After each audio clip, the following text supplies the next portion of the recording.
முசுகுந்த மன்னர் வசிஷ்டர் இருந்து எப்படி முருகப்பெருமானை வழிபடணும் அப்படின்னு சொல்லி அவர் தெரிஞ்சுக்கொள்ளவும் செஞ்சார். அது தெரிஞ்சுக்கிட்டு அவர் ஒவ்வொரு வெள்ளிக்கிழமையும் முருகப்பெருமானை மனசில் நினச்சி அவர் தீர்க்கமாக விரதம் இருக்கவும் செஞ்சார். முசுகுந்த மன்னனோட பக்தியை பார்த்து ரொம்ப சந்தோஷப்பட்ட முருகப்பெருமான் முசுகுந்த மன்னன் முன்னாடி காட்சி கொடுக்கவும் செஞ்சாங்க. அப்போ முசுகுந்த மன்னன் பார்த்து முருகப்பெருமான் உனக்கு என்ன வரம் வேண்டும் கேள் அப்படின்னு சொல்லி கேட்குறாங்க.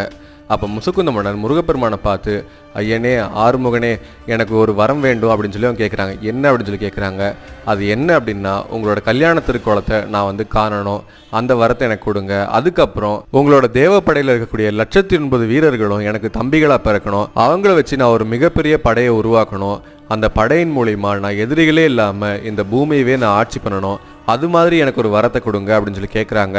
அப்போ முருகப்பெருமான் முசுகுந்தனை பார்த்து சொல்கிறாங்க, பக்னே நீ கேட்ட வரம் கேட்ட வரை கிடைக்கும் அப்படின்னு சொல்லிட்டு அந்த முசுகுந்த மன்னனுக்கு அவரோட கல்யாண திருக்கோலத்துக்கு காட்சி கொடுக்குறாரு. அவரோட தேவப்படைகளை மொத்தமாக அவர் தம்பியெல்லாம் பிறக்கவும் வைக்கிறாரு.